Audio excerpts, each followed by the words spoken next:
Luto ako ng puso ng saging kinilaw.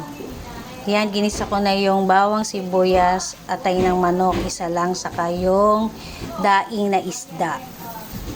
Tapos, lagyan ko ng suka, tapos sa tubig. Pakuluan lang natin hanggang sa lumambot. Yan, hintayin lang nating lumambot. Nilagyan ko na rin yan ng sili, pamintang crack, durog, saka gata. Pag maluluto na, ilalagay ko tong gata na to para mas masarap at malasa. Yan, lagay ko na yung isang gata. Tinito. Pag nagluto ako ng gulay, kalahating kilo lang. Kasi pag marami, hindi masarap eh. Tapos isang atay at balon-balonan lang sahog nito at 2 daing na maliit.